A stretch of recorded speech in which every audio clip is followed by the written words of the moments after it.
여러분의 억울한 사연과 함께하는 무죄TV입니다. 수사 재판과 관련해서 억울함을 호소하는 사법 피해자들이 많다는 현상은 그만큼 검찰과 법원의 개혁 필요성이 절실하다는 사실을 반증해 줍니다. 조국 법무장관의 적격 여부와 함께 검찰의 상식을 벗어난 행태가 전국을 여전히 흔들고 있습니다. 우리는 법무장관 후보 청문회 과정에서 직속 장관이 예상되는 후보 가족에 대한 수사, 압수, 수색, 고대 정치 행위를 하고 있다는 비판 등 다양한 분석이 뒤따르고 있습니다. 비례해서 검찰개혁의 당위성과 사명이 조국 장관의 위상에 걸려 있음을 인식하고 있습니다. 조 장관은 과연 법무부를 잘 이끌 수 있을까 걱정과 기대가 엇갈리는 것도 사실입니다. 법무검찰개혁위원과 과거사위원장을 지낸 정한중 한국외대 로스쿨 교수와 함께 조국 장관이 이끄는 검찰개혁의 방향과 구체적 실현 방안 등을 살펴보겠습니다. 안녕하십니까? 예, 안녕하십니까. 우여곡절 때 이 조국 장관이 법무부를 이끌게 됐는데 최대의 걸림돌이 뭐라고 생각을 하십니까? 아무래도 국민들 시각에서 봤을 때는 이제 그 조국 장관 가족들에 대한 수사가 되지 않을까 싶은데 그 역대부터 총장을 비롯한 그 검사들하고 법무부 장관하고의 긴장 관계는 늘 있어 왔습니다. 특히 대표적인 게 노무현 정부 때 이제 천정배 장관이 어떤 사건에 대한 구체적 사건 지휘를 해가지고 이 논란에 대해서 총장이 사직을 하고 그런 적이 있었죠. 근데 법률상 하여튼 형사소송법에는 법무부 장관은 구체적 사건에 대해서는 검찰총장만을 지휘할 수 있다 이렇게 되어 있습니다. 검찰을 사실 엄격히 엄밀하게 저희가 얘기를 하자면은 기득권의 핵 아닙니까? 과거는 정권의 도구, 야합의 이력, 또 지금은 권력을 분산한다고 하니까는 반발하고 저항한다는 게 일반 국민들의 시각인 것 같습니다. 근데 이런 행태가 오히려 조 장관의 등장 어떤 필요성과 어떤 당위성을 준 듯하다는 그런 시각도 있는데 어떻게 보십니까?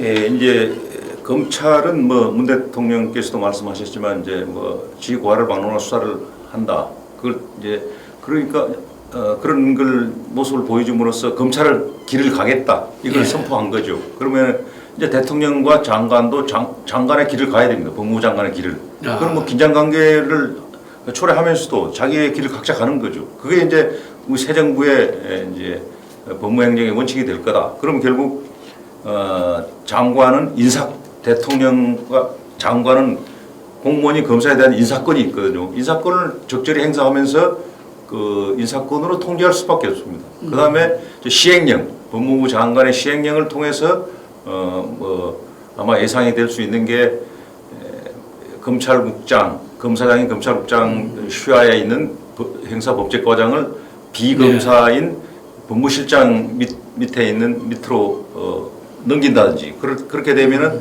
이제 사법개혁 관련 그 법률안에 국회 심사할 때 이제 법무실장에 가서 설명을 하고 이런 이제 상황으로 바뀌는 거죠. 그런 걸 통해서 아까 말씀한 또 구체적 사건에 대한 장관의 지휘권을 통해서 검찰을 이제 총장에 대한 지휘권을 통해서 검찰 지휘하고 이런 각자 길을 가면은 되는 거죠.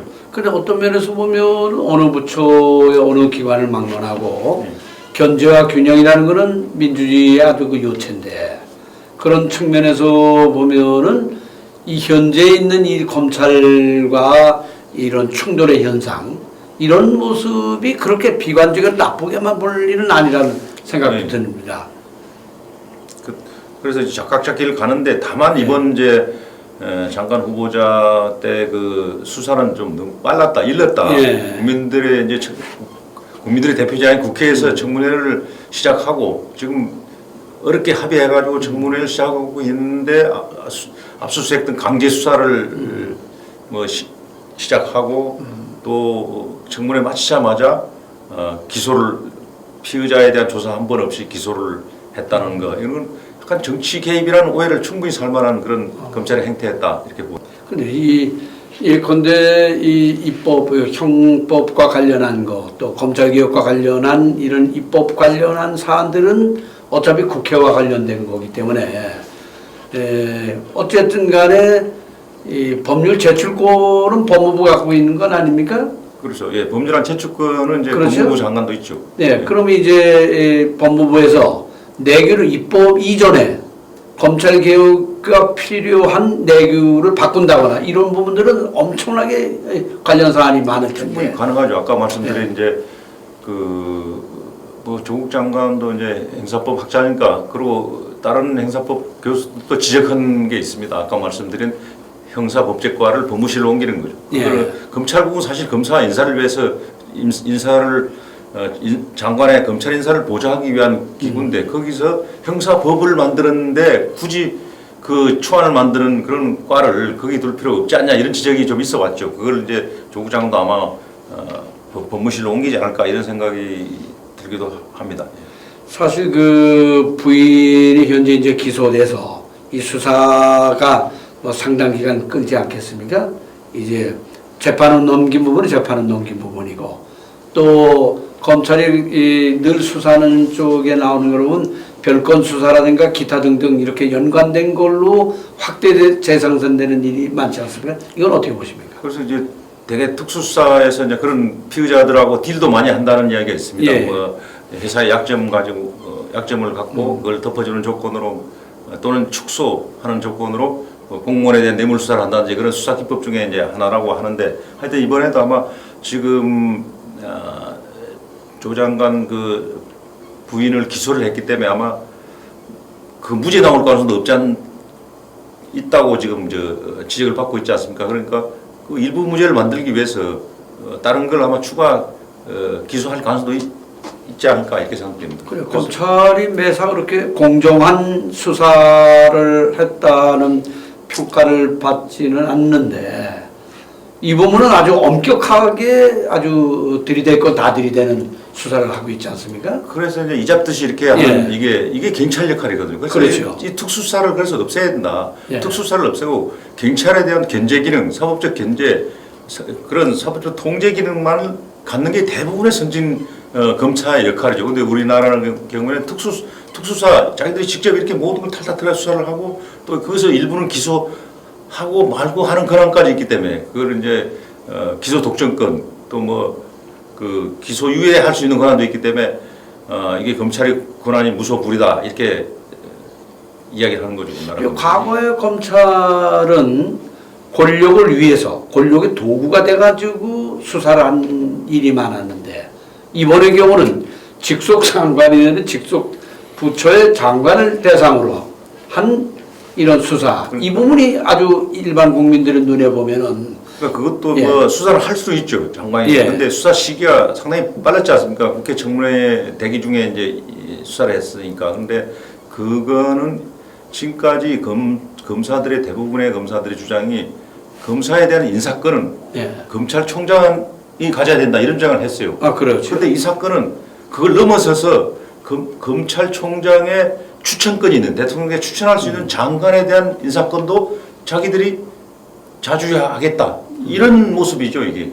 그럼 예컨대 이번 수사에서 지나친 어떤 정치 행태를 보인 이런 현상들 예컨대 뭐 생활기록 딸의 그 문제나 또 피의사실 공표 뭐 이 부분들이 진실들이 뭐 서서히 밝혀지겠습니다만은 이런 부분에 것까지도 연관된 행태가 비판받고 또 적시되는 거 아닙니까? 어떻습니까?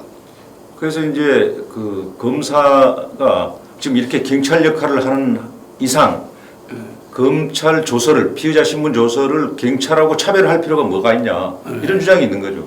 그래서 뭐 지금 일반적으로도 차별해서는 안 된다 이런 주장인데 특히 이렇게 특수수사 같이 자기들 1차 수사를 하지 않습니까? 경찰하고 똑같이 그런 거는 누가 견제할 그 기관도 없기 때문에 법원 외에는 그래서 그 부분은 그런 경우에는 1차 수사를 자기들 직접 할 때는 조서의 증거 능력을 경찰과 똑같이 부여해야 된다. 그런 입법을 해야 된다. 이런 주장이 있는 거죠. 근데 저도 이제 이번에 그 조국 장관의 그 사태를 보면서 거의 뭐 한 40여일 이상 아주 거의 뭐 온 나라가 시끄러울 정도로 퍼지지 않았습니까?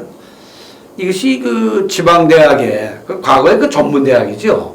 동양대학이라는 데가 그 전문대학의 이름이 이제 일반 대학으로 해서 총장이라는 이름으로 또 바뀌었고, 근데 그 표창장과 어떤 그 총장상 이런 내용들이 전부 어찌 보면 20, 30대 젊은이들에게는 보면 어떤 사회적 박탈감이나 어떤 도덕성 이런 부분이 겹쳐지면서 그것이 상징화돼서 그것이 표면화돼 가지고 그걸로 전체가 포장이 돼 가지고 현재 있는 조국 장관이 현재 대표가 돼서 결부가 된 장관의 임명 이렇게 상황으로 왔단 말이에요.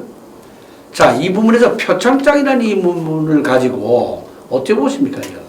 그 표창장이 이제 사실 성급하게 기소한 이유가 공소시효가 이제 다가왔다. 그래서 이제 기소를 했는데 사실 행사 그 뒤에 행사했을 거 아닙니까? 그러면 설사 유죄가 그 공소시효가 끝났다 하더라도 행사 시점은 뒤이기 때문에 특히 이제 행사 시점은 부산대 의전원 때 행사를 했으니까 상당히 그 공소시효가 남아 있거든요. 그래서 그렇게 무리하게 위조만 기소할 필요가 없다. 대개 위조 및 행사 이렇게 기소합니다. 사무소나 공무서든. 그런데 이제 아예 행사를 안 했으면 몰라도 그래서 이거 좀 성급했다 보고 표창장이라는 게 저도 뭐 로스쿨 교무 부원장 하면서 그 로스쿨 지원자들 서류 평가도 해봤지만은 그런 어디 봉사 표창 이게 무슨 학습에 아무 의미가 없기 때문에 저희들은 쳐다보지도 않습니다. 근데 물론 표창장을 자기 근무하는 기관에서 총장 명의든 뭐든 하여튼 발급해주게 한 그 부모도 참 이해를 저는 할 수 없습니다만 그런 도덕적 비난은 차치하고라도 하여튼 학교에서 의전은 로스쿨 전문대학 아닙니까 문자 그대로. 그렇죠. 전문대학에서 무슨 그 봉사활동했다고 뭐 그 점수를 주고 뭐 그러는 게 거의 불가능하다고 봅니다. 사실 이번에 이 사태를 보면서 정치권과 언론 법조계 사실 모두 곱씹어봐야 하는 그런 과제, 그리고 반성의 그런 그 과제가 많이 남아 있는 것 같습니다. 예, 대표적인 게 이제 이번에 조 장관 그 부인을 기소한 다음에 또 추가 수사를 한다고 그러지 않습니까? 근데 이게 그 별건 수사인데 이게 수사하는 것까지 좋아요. 근데 그 피의자는 이미 피고인이 됐단 말입니다. 피고인이 된 피고인은 검사하고 대등한 당사자입니다. 우리 민사소송에서 원고 피고가 마찬가지예요. 대등한 당사자인데 이 원고가 피고를 자기 방으로 불러가지고 조사하는 거 봤으니까 민사에서. 그래서 이거는 저는 사실상 물론 우리 학계에서는 별건 수사는 가능하다. 별건을 위해서 검사 방으로 불러서 조사하는 건 가능하다. 이렇게 하고 있는데 저는 그것도 부정해야 된다. 얼마든지 이렇게 피의자 조사 없이 기소 지금 하고 있지 않습니까? 검사도 이제. 그러면은 다른 물증을 찾으면 되지. 굳이 이미 피고인 돼가지고 다른 걸 갖고 지금 방어 준비. 피고인도 이제 준비해야 하지 않습니까? 재판 준비 해야 되는데 그 사람을 맨날 불러가지고 뭐 별건 조사한다 해가지고 옛날 BBK의 김경준이가 그랬거든요. 맨날 지금 별건 조사한다 해가지고 기소된 다음에 자기 방에 불러가지고 조사도 안 하고 언제 그 방어 준비를 언제 합니까? 피고인. 그래서 피고인에 대해서는 검사방에서 불러서 조사해서는 안 된다. 별건이든 뭐든. 지금 당에 예를 들어서 사무소 위조 이런 거는 다 같은 건이죠. 업무방해는 사실상 같은 건이라고 보고 사모펀드 요거를 이제 상당히 극악으로 떨어진 별건이라고 볼 수 있는데 이 별건 수사도 다른 물증을 찾아야지 검사가 자기 방에 피고인을 불러서 조사해서는 안 된다. 저는 그렇게 생각합니다. 정말 좋은 의견을 주신 것 같습니다. 이번 그 조국 그 장관의 그 사태를 보면서 우리 국민들 모두 아마 느끼신 바가 많을 겁니다. 조국 장관의 이 중심 태풍은 지나갔지만은 안팎의 공세는 여전합니다. 언론이 담당해야 할 진실은 묻혀 있고 여전히 경마식의 중계 보도가 대세입니다. 조국 장관의 검찰개혁이 정치검찰의 묵은 때를 씻어내고 정치사회 모든 면에 적폐를 덜어내면서 인권보호기관으로서의 제 기능과 역할을 되찾게 되기를 기대합니다. 사법피해를 입어서 억울함을 호소하는 국민들이 줄어들고 그러한 법원, 검찰의 모습을 저희는 기대합니다. 억울함이 없는 사회, 무죄TV가 함께합니다. 감사합니다.